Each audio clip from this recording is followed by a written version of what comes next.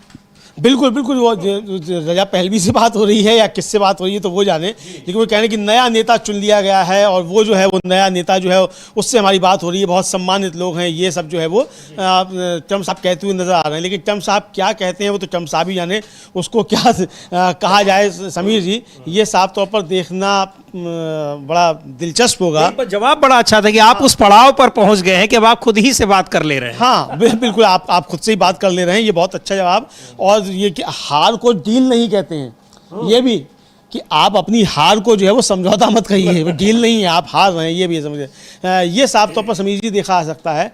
और जो अल हवानिया है इराक में, उसमें इराकी अर्धसैनिक ठिकानों पर हवाई हमले हुए हैं, और पश्चिमी अनवार प्रांत के अल हवानिया में पॉपुलर मोबिलाइजेशन फोर्स PMF के ठिकानों पर हवाई हमलों से निशाना बनाया गया है। लेकिन अभी तक ये पता नहीं चला है कि ये हमला आखिर किया किसने है इसकी कोई जानकारी अभी तक नहीं मिली है, लेकिन ये हमला हुआ है ये साफ तौर पर समझ में आ रहा है।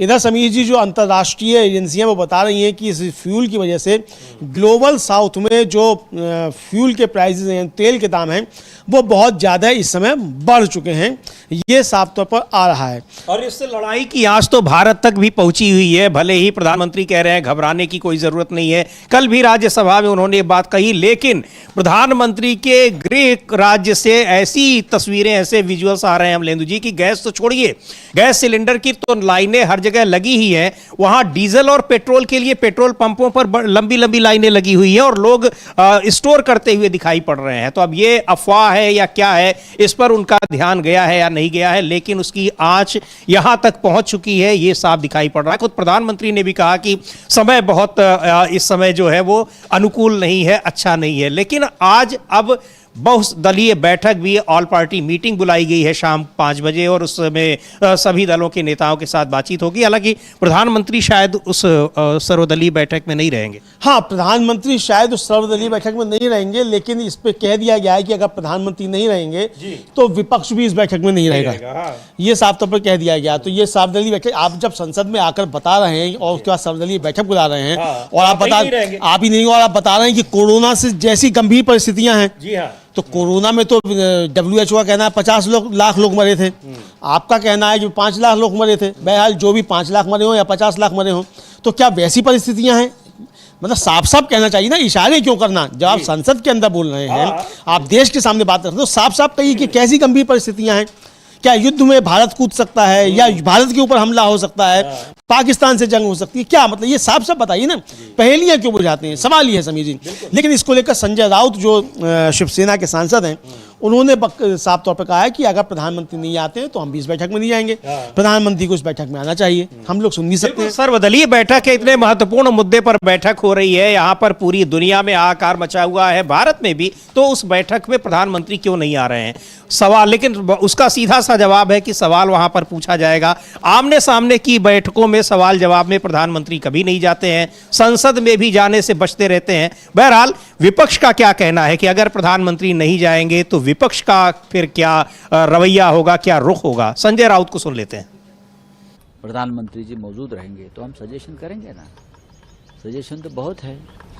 सबसे पहले है कि ये सभी जो संघर्ष चल रहा है पूरे विश्व में, तो हमारे भारत देश की भूमिका क्या है उसमें? पाकिस्तान जैसा देश एक भूमिका लेकर आज खड़ा है, वो ट्रंप को कहता है कि हम मध्यस्थता करने को तैयार है और ट्रंप उसका स्वागत भी करता है, अभिनंदन करता है। उसका मतलब है ट्रंप मोदी जी को उल्लू बना रहे हैं। अब देखो, ट्रंप से बात करने से अच्छा है मोदी जी देश के विपक्ष से बात करें, उनको अच्छे सुझाव मिलेंगे। विपक्ष क्या चाहता है? ट्रंप उनका मालिक क्या है, सुझाव देगा? मालिक से बात करना इतनी बड़ी कौन सी बात है? विपक्ष क्या सुझाव देगा सर? आज इंडिया गठबंधन क्या चाहता है? विपक्ष जो सुझाव देगा, तो अभी मैं क्यों अभी क्यों बोलूं? हम जब वहां बैठेंगे तो बोलेंगे ना। ठीक, बोलिए आप क्या। तो ये अब विपक्ष क्या करेगा, लेकिन बड़ी महत्वपूर्ण बात कह रहे हैं कि ट्रंप जो है वो मोदी जी को उल्लू बना रहा है। मोदी जी को भी कोई उल्लू बना सकता है, भी बड़ी हैरानी वाली बात है। लेकिन संजय राउत बिल्कुल क्लियर कट बात करते हैं, वो घुमा फिरा के नहीं बोलते हैं। हाँ, बड़े घुमा फिरा के नहीं बोलती हैं। और अभी उनकी एक किताब भी आई है, उसमें बड़ा तहलका मचाया हुआ है संजय राउत की किताब ने। मतलब मुझे लगता है कि सुब्रमण्यम स्वामी और संजय राउत दो लोग ऐसे हैं जिनसे मोदी जी बहुत ज़्यादा परेशान रहते होंगे। लेकिन संजय राउत जो कह रहे हैं वो बड़ी गंभीर बात है समीर जी। अगर ट्रंप मोदी जी को उल्लू बना रहा है या कुछ भी कर रहा है, एक तो ट्रंप पहले धमकी दे चुका है कि मैं मोदी जी का पॉलिटिकल कैरियर खत्म कर सकता हूँ। वो क्या है उसके पास पता नहीं भाई, कैसे खत्म कर सकता है। मोदी जी जाने वो जाने, दोनों दोस्त हैं, दोनों आपस में कुछ भी बात कर सकते हैं, भाई कौन किसका पॉलिटिकल कैरियर खत्म करेगा। लेकिन पॉलिटिकल कैरियर खत्म होने की कगार पर तो ट्रंप का भी पहुंच गया समीर जी। और कैसे पहुंच गया है ट्रंप का पॉलिटिकल कैरियर खत्म होने की कगार पे? जो अब नतीजे आने लगे हैं इस जंग के, वो सीधे सीधे अब ट्रंप को हिट कर रहे हैं अमेरिका में।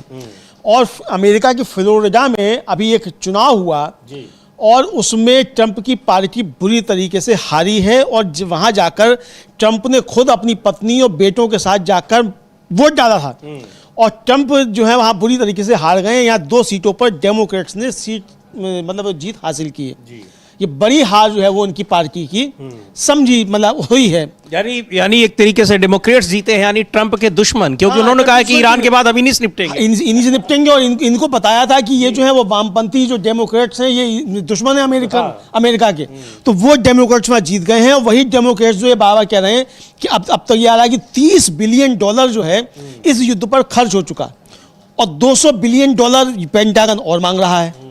तो ये कहाँ से आएगा? सब कह रहे हैं कि भाई तुमने बच्चों की शिक्षा पे पैसा खत्म कर दिया, स्वास्थ्य पर खत्म कर दिया, ये पैसा नेतन्याहू की जान बचाने के लिए तुम्हारे पास कहाँ से आ रहा है? ये सवाल उठा। तो ट्रंप वहां घिरे हुए, तो उसके परिणाम वहां सामने आना शुरू भी हो गए सभी। जी बिल्कुल। तो ट्रंप तो पूरी तरीके से घिरे हुए हैं वहां पर, अमेरिका में भी, अपने विरोधियों में भी, और यहां तक कि उनकी अपनी जो खुद की खुद जो सलाहकार हैं, उनके अपने लोग हैं, उनकी कैबिनेट है, वो भी अब सीधे सीधे बगावत पर उतर आए हैं।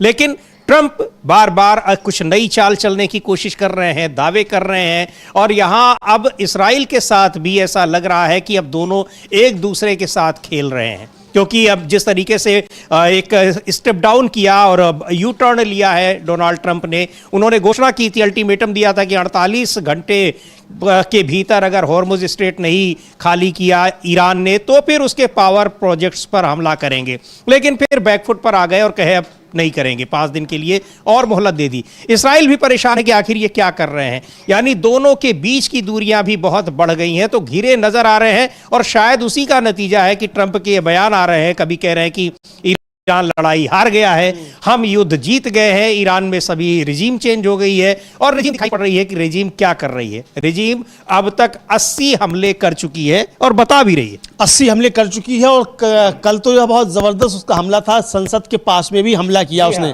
ये बताने के लिए कि हम इजराइल की संसद पर भी हमला कर सकते हैं।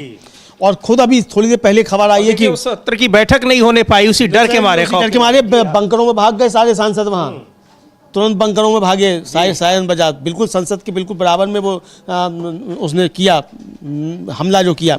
अब समीर जी, अब ट्रंप साहब कह रहे हैं कि भाई चूंकि बात चल रही थी इसलिए हमने ईरान के जो परमाणु वो उसके बिजली संयंत्र थे उन पर हमला नहीं किया, ये उनका कहना है। और लेकिन इस बीच बातचीत किससे हो रही थी ये किसी को नहीं पता है। ईरान की तरफ से साफ तौर पर कहा गया है कि ये झूठ बोल रहे हैं, कोई बातचीत नहीं हो रही है। हाँ, वो तो बल्कि सेना तो वहां की कह रही है, ट्रंप खुद से बातचीत कर रहे हैं। लेकिन इस बीच जो है ईरान के विदेश मंत्रालय के प्रवक्ता जो है इस्माइल बगाई, उन्होंने कहा है कि हॉर्मुज जल डमरू मध्य से सुरक्षित गुजरने के लिए देशों और जहाज़ों से शुल्क लेना जारी रहेगा, क्योंकि ये अहम शिपिंग रास्ता अभी भी काफ़ी हद तक प्रतिबंधित है, यानी हम वहाँ वसूली करते रहेंगे। और बगाई ने भारत का ही एक मीडिया संस्थान है उसको दिए इंटरव्यू में कहा कि ईरान पर थोपी गई युद्ध जैसी स्थिति के कारण हॉर्मुज जल डमरू मध्य से गुजरने के लिए कई तरह के उपाय लागू हैं। ये अब इसका साफ है कि मतलब ईरान वहाँ से वसूली जारी रखेगा जी, और जिसको वहाँ से गुजरना है वो पैसा दे। लेकिन अमेरिका और इजराइल के फिर भी नहीं निकलेंगे वहाँ से जी, पैसा देकर भी नहीं निकलेंगे, ये साफ तौर पर कह दिया गया है। तो बिल्कुल ये यहाँ पर जो हॉर्मुज स्ट्रेट के लिए कि वहाँ जिसको निकलना है वो वहाँ पर टैक्स दे, उसके बाद निकले, लेकिन अमेरिका की धमकी के आगे ईरान उसको खाली नहीं करने वाला है, ये बिल्कुल तो स्पष्ट है। पर अमेरिका की ओर से बार बार, और इधर ईरान लगातार हमले कर रहा है। आज जो ताज़ा तरीन हमले हुए हैं, बुधवार को जो हमले हुए हैं, बहुत ही भीषण हमले तेल अवीव पर हुए हैं, इसके अलावा इसराइल के और कई शहरों पर हुए हैं और अमेरिकी ठिकानों पर भी हमले हुए हैं। लेकिन अब गल्फ कंट्रीज की तरफ से भी शायद अमेरिका से हाथ खींचने की स्थिति अब आ गई है, क्योंकि एक चीज और भी है अमलेदू जी, यहां तमाम हमले हुए हैं लेकिन गल्फ कंट्रीज में अरब देशों ने उस तरीके की प्रतिक्रिया या ईरान पर कोई हमला नहीं किया है। इसको लेकर भी बहुत सारे जो एक कूटनीतिक चर्चाएं हो रही हैं कि ये एक स्ट्रेटजी के ही तहत है और इसमें अमेरिका और इसराइल ये दोनों के लिए बहुत खतरनाक स्थिति है। बिल्कुल समझिए, दोनों के लिए काफ़ी ज़्यादा खतरनाक स्थिति है। और कतर के तो जो विदेश मंत्री हैं और वहाँ के प्रधानमंत्री के सलाहकार हैं, उन्होंने कल बाकायदा एक प्रेस कॉन्फ्रेंस की और प्रेस कॉन्फ्रेंस करके कहा कि कोई वार्ता चल रही है, हमको इसकी जानकारी नहीं है, यानी ट्रंप से अलग दिखाई पड़े। और उन्होंने साफ तौर पर कहा कि अगर कोई वार्ता होती है तो उसमें खाड़ी के देशों को भी शामिल किया जाए। यानी ऐसा नहीं है कि ट्रम्प साहब अकेले कोई समझौता करके चले जाएं, क्योंकि पिटाई हो रही है तो ट्रम्प साहब मतलब खाली के देशों की होगी और समझौता। ट्रंप की कोशिश है कि हॉर्मुज स्ट्रेट पर वो ईरान के साथ यहां उस पर नियंत्रण स्थापित कर लें और बाकी सबको छोड़ दें। फिर उधर इसराइल भी चला गया, इधर गल्फ कंट्रीज भी चली गई, लेकिन ये सबको पता है और ईरान कम से कम ऐसा नहीं करने जा रहा है। बिल्कुल ईरान ऐसा नहीं करने जा रहा है और ईरान ने तो साफ तौर पर कह दिया है कि ये जो बात कर रहे होंगे तो भाई आप खुद से बात कर रहे होंगे, अभी किससे बात कर रहे हैं ये जाने, इनका काम जाने। लेकिन समीर जी इस बीच जो ठिकाने मतलब इनके जो हैं अरे अमेरिका के जो सहयोगी हैं वो काफ़ी उल्टी सीधी बातें ट्रम्प साहब के खिलाफ जो एक तरीके से कहा जाए वो करने लगे हैं। जर्मनी के राष्ट्रपति हैं फ्रैंक वाल्टर स्टीनमियर और उन्होंने कहा है कि ईरान पर अमेरिका और इजराइल के हमले अंतर्राष्ट्रीय कानून का उल्लंघन है। ये बड़ी महत्वपूर्ण बात है। अगर जर्मनी ये कह रहा है कि ईरान पर अमेरिका और इजराइल के हमले अंतर्राष्ट्रीय कानून का उल्लंघन है, तो समीर जी इसके लिए फिर इंटरनेशनल कोर्ट ऑफ जस्टिस में मुकदमा ट्रंप और नेतन्याहू पर फिर हो सकता है। बिल्कुल। इसका जवाब में सैयद अब्बास अरागची का बयान बड़ा महत्वपूर्ण है, बहुत महत्वपूर्ण बयान है उनका। वो ट्वीट भी हम लोग दिखाएंगे। हाँ, और वो क्या लिख रहे हैं वो आप बता दीजिए। बिल्कुल, अब्बास अरागची का ट्वीट, उन्होंने कहा है कि अब अंतर्राष्ट्रीय कानून तो खत्म हो चुका है। ये है उनका ट्वीट और लिख रहे हैं कि व्यवहार में अंतर्राष्ट्रीय कानून अब खत्म हो चुका है। इसकी वजह है गजा बनाम यूक्रेन पर पश्चिमी देशों का दोहरा रवैया और ईरान पर इसराइल अमेरिका की आक्रामकता पर उनकी चुप्पी। फिर भी ईरानियों के खिलाफ हो रहे उल्लंघनों की निंदा करने के लिए राष्ट्रपति स्टीनमियर की तारीफ होनी चाहिए। जो लोग कानून के शासन को महत्व देते हैं उन्हें भी अपनी आवाज उठानी चाहिए। बहुत ही महत्वपूर्ण बयान है और अंतर्राष्ट्रीय कानूनों का कह रहे हैं कि व्यावहारिक रूप में यह खत्म हो गया है, फिर भी ईरान उन कानूनों का पालन कर रहा है और नागरिक ठिकानों पर हमलों से बच रहा है। लेकिन अमेरिका और इसराइल दोनों की तरफ से ईरान के कई नागरिक ठिकानों पर, यहां तक कि अस्पताल और स्कूलों पर हमले हो रहे हैं। बिल्कुल, अस्पतालों और स्कूलों पर हमले हो रहे हैं और सबसे ज्यादा हमले इन्हीं पर हुए समीर जी। अस्पतालों और स्कूलों पर ही सबसे ज्यादा हमले हुए। कल ही हम लोगों ने बताया कि 318 जो हैं वो जो हेल्थ फैसिलिटीज हैं उन पर हमले हुए। 38 अस्पतालों पर हमले हुए, जिनमें से 12 अभी भी काम नहीं कर पा रहे हैं। 250 से ज़्यादा स्कूलों पर हमले किए गए हैं। एक ही स्कूल पे जो है 158 बच्चियां जो हैं उनकी जान ले ली ट्रंप साहब की सेना ने। ये आया है। इधर कतर जो है कतर जो है, जब मैंने बताया कि उनके प्रधानमंत्री के सलाहकार और विदेश मंत्रालय के प्रवक्ता जो हैं उन्होंने साप्ताहिक मीडिया ब्रीफिंग के दौरान साफ तौर पर कहा कि कतर इन वार्ताओं में शामिल नहीं है। किसी भी वार्ता के बारे में यदि कोई ऐसी वार्ता हो रही है, हमारे विचार बहुत ही सैद्धांतिक स्थिति के अनुरूप हैं। सभी संघर्ष बातचीत की मेज पर ही समाप्त होंगे और हम इन सभी प्रयासों का समर्थन करते हैं। मुझे मौजूदा वार्ताओं के विवरण की जानकारी नहीं है, लेकिन हम निश्चित रूप से मदद के लिए तैयार हैं यदि कतर की कोई भूमिका हो। अभी हमारी चिंता इन प्रयासों का समर्थन करने और हमारे देश पर हो रहे हमलों को रोकने पर केंद्रित है। हम लोग सुन भी सकते हैं कल उन्होंने क्या कहा। जी बिल्कुल, सुनते हैं कतर के प्रधानमंत्री के सलाहकार क्या कह रहे हैं। सीधे सीधे कह रहे हैं कि कहाँ क्या बातचीत हो रही है हमें नहीं पता। अभी इसमें फिर जो ईरान की सेना के प्रवक्ता हैं उनका बयान याद आ जा रहा है। कह रहे हैं कि आप अपने में ही बातचीत कर ले रहे हैं डोनाल्ड ट्रंप, किसी को नहीं पता है, अमेरिका में भी किसी को नहीं पता है कि बात कहां हो रही है। बहरहाल सुनते हैं कतर के जो प्रधानमंत्री के सलाहकार हैं क्या कह रहे हैं। Now let me reiterate, Qatar is not involved in these talks. Our views about any talks, if they exist, are consistent with our very principled position that all conflicts will end on the negotiation table, and we support all of these efforts. I'm not privy to the details of the current negotiations, but we stand ready to help, of course, if there is any role for Qatar. But right now, our concern is in supporting these efforts and stopping the attacks on our country.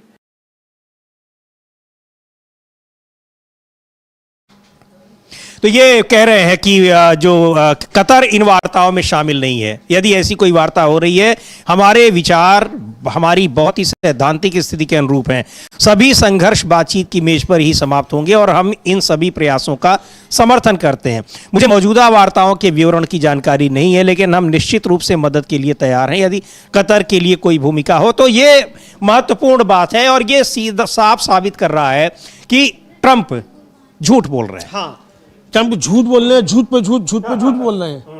मतलब झूठ नहीं बोल रहे हैं, झूठ पे झूठ बोल रहे हैं। ये जो है साफ तौर पर देखा जा सकता है। लेकिन समीर जी, अमेरिका में भी अब काफ़ी ज़्यादा दिक्कतें जो हैं वो ट्रंप साहब के सामने आ रही हैं और ये साफ तौर पर देखा जा सकता है कि वो दिक्कतें बहुत ज़्यादा हैं। क्रिस मर्फी हैं वहाँ के एक सीनेटर हैं, उन्होंने बहुत गंभीर बात जो है वो ट्रम्प साहब को लेकर कही है। और क्रिस मर्फी साहब का जो है वो मतलब उन्होंने अभी थोड़ी देर पहले वीडियो जारी किया और उन्होंने कहा कि मैं आज रात ही जो है ईरान में चल रहे युद्ध को समाप्त करने के लिए वोट करवाने हेतु दबाव डालने के लिए सीनेट जा रहा हूँ, यानी सदन जा रहा हूँ। प्रस्ताव लाएंगे कि ईरान के खिलाफ जो हमला हो रहा है उसको तुरंत रोका जाए। एक बार सुन लेते हैं क्रिस मर्फी क्या कह रहे हैं। लेकिन क्रिस मर्फी कई बार ट्रंप के खिलाफ बयान दे चुके हैं। ये उन कुछ सीनेटर्स में है जो लगातार डोनाल्ड ट्रंप की आलोचना कर रहे हैं कि क्यों अमेरिका को ईरान के खिलाफ युद्ध में झोंक दिया गया है। सुन लेते हैं क्या कह रहे हैं। So this is my office in the basement of the Capitol. In a few minutes, I'm going to head upstairs to the Senate floor, and I'm going to force a vote to end the Iran war. We have this right as senators to bring at any time what's called a war powers resolution before the Senate and force a vote. तो ये कह रहे हैं कि मैं सदन में जा रहा हूं, आज रात ही ईरान में चल रहे युद्ध को समाप्त करने के लिए वोट करवाने हेतु दबाव डालने के लिए। यदि रिपब्लिकन इस अवैध और अधूरी तरह से चलाए जा रहे युद्ध पर बहस और मतदान नहीं करेंगे तो डेमोक्रेट्स करेंगे। इस लड़ाई में सीनेट में मेरे सहयोगी भी सदन में मेरे साथ शामिल होंगे। लेकिन माना ही जा रहा है कि रिपब्लिकन्स में भी बहुत से ऐसे हैं जो इस लड़ाई को लेकर ट्रंप के खिलाफ दिख रहे हैं। हाँ, अब काफ़ी ज़्यादा वहाँ दिक्कतें ट्रंप के लिए पैदा हो रही हैं और एक तरह से कहा जाए कि आपस में ही फूट जो है वो पड़ती हुई भी नज़र आ रही है समीर जी, इस तरीके से। और इसी तरीके से एक रिप्रेजेंटेटिव जेसन क्रो हैं, वो भी सांसद हैं, और वो जो कह रहे हैं कि उन्होंने बहुत खतरनाक बात कही है ट्रंप को लेकर समीर जी, और हम लोग उनको सुनेंगे और फिर बताएंगे कि वो क्या कह रहे हैं जेसन क्रो जो है। और वो कह रहे हैं मतलब वो भी इसी तरफ इशारा कर रहे हैं कि जो हम लोग चर्चा कर रहे थे कि ट्रंप वहाँ सेना ट्रूप्स भेज रहे हैं और वो शायद पाकिस्तान के रास्ते से वहाँ उतारी जा सकती हैं। इस तरह की चर्चाएं भी हैं, चूँकि श्रीलंका ने उतरने से मना कर दिया तो पाकिस्तान के रास्ते से उतारी जा सकती हैं। इसको लेकर वो उन्होंने कह रहे हैं, तो हम लोग सुनते हैं, पहले बिल्कुल सुनते हैं जेसन क्रो क्या कह रहे हैं और ये आशंकाएं क्यों जताई जा रही हैं कि एक बड़ा बेड़ा वहां पर उतारा जा रहा है। अभी तक तो इतना सैनिकों का और जो तमाम रिसोर्सेज हैं उनका नुकसान हुआ है, लेकिन क्या एक और जो सैनिक है बड़ी संख्या में उनको भी झोंकने की तैयारी हो रही है। तो सुनते हैं क्या कह रहे हैं कि Jason crow. So there are public rumors now about the 82nd Airborne Division being activated to be sent to Iran by Donald Trump. This is really personal for me because I served in the 82nd Airborne Division, the All-American Division, one of the most storied military units in American history. I led a platoon of paratroopers in the 82nd in the invasion of Iraq in 2003. And I can tell you, these are some of America's best. And they're always willing to get the mission done. But I also know what it's like to be sent somewhere and have the months go by and the years go by and not have a clear strategy, not have a clear end game, to feel forgotten, to feel left behind. And I came to Congress to make sure that that would never happen again.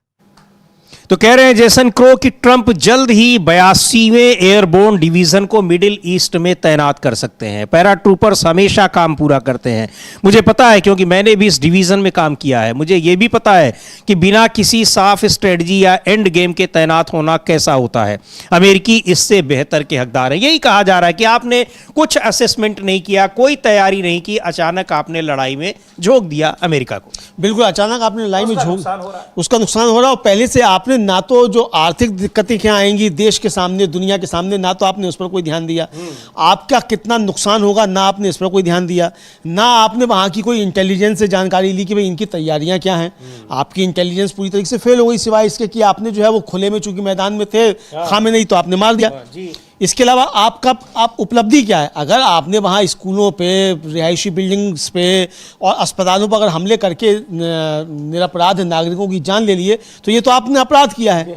जंग में आप कहाँ जीत पा रहे हैं भाई? जंग में तो आपका ही नुकसान हो रहा है। बिल्कुल, आपके 35-36 कितने हैं उनके जो फाइटर प्लेन्स हैं वो गिरा दिए गए हैं और कितना नुकसान हो रहा है। यहाँ आप अपना जो अब्राहम लिंकन है वो कहाँ है आपने भेज दिया है, कुछ पता ही नहीं चल रहा है। उसका कुछ पता नहीं चल रहा है, अब्राहम लिंकन का पता नहीं चल रहा है। और कल रात ही हिजबुल्लाह ने एक और इनका F-35 के मार गिराया है। अभी तक तो ईरान गिरा रहा था, अभी हिजबुल्लाह ने मार गिराया।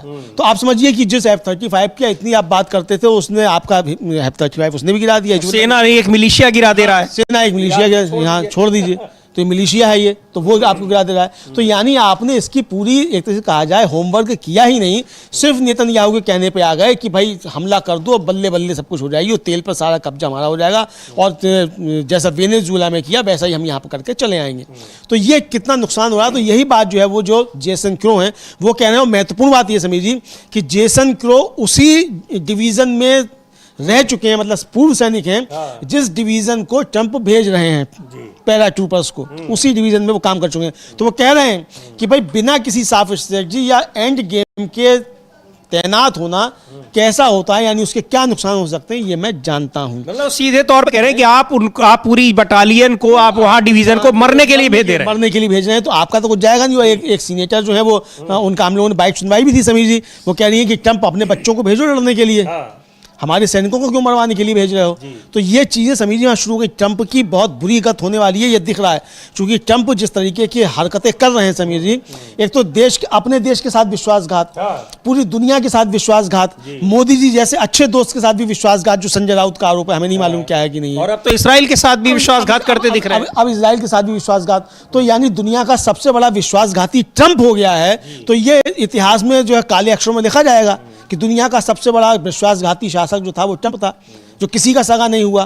तो ये भी हो सकता है। लेकिन इसके साथ साथ एक और सांसद हैं एड डेवी, और उनका कहना है कि डोनाल्ड ट्रंप जो है वो अमेरिका का अब तक का सबसे भ्रष्ट राष्ट्रपति है। सुन लेते हैं उनको, बहुत गंभीर टिप्पणी उन्होंने की है। और आपको बता दें कि अमेरिका के तमाम सीनेटर्स जो हैं, सांसद हैं, वो लगातार इस तरह के बयान जारी कर रहे हैं और सीधे इस पूरी लड़ाई के लिए ट्रंप को जिम्मेदार ठहरा रहे हैं और कह रहे हैं कि ट्रंप अपनी व्यक्तिगत वजहों से उन्होंने अमेरिका को इस लड़ाई में झोंक दिया है। तो सुनते हैं क्या कह रहे हैं सांसद Ed Davey. Donald Trump is the most corrupt president in US history. It seems clear that he and his cronies may have used insider knowledge to line their own pockets. Nigel Farage and Kemi Badenoch have been his biggest cheerleaders. They supported his illegal war, which is hitting British families hard at the pump and in our energy bills. The financial watchdog should investigate if anyone in the UK has profited from insider trading linked to Trump's illegal war in Iran.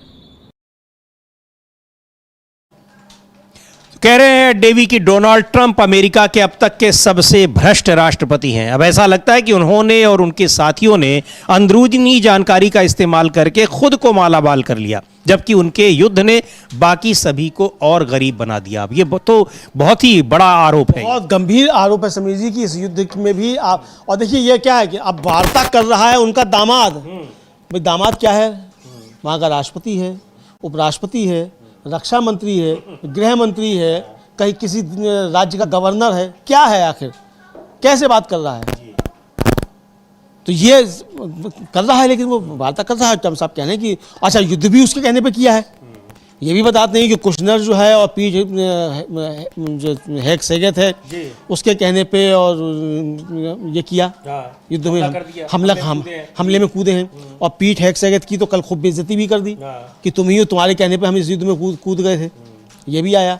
तो यानी अब Trump के जो भ्रष्टाचार हैं वो भी अब सामने आ रहे हैं कि इसने किस तरीके से अमेरिका के आम नागरिकों को संकट में डालकर समीर जी, और ये एक तरीके से डाल दिया है एक में। लेकिन इस बीच जो ईरान का अल खतविया मुख्यालय है उसके प्रवक्ता ने अरब और इस्लामी दुनिया के देशों को एक बहुत तगड़ा संदेश समीर जी दिया, और उनका साफ तौर पर कहना है कि यूएस के ठिकाने जो यहाँ आपने बनवाए अपने देशों में, भाई इससे आपको क्या फ़ायदा हुआ, ये बताइए, इससे आपको क्या फ़ायदा है।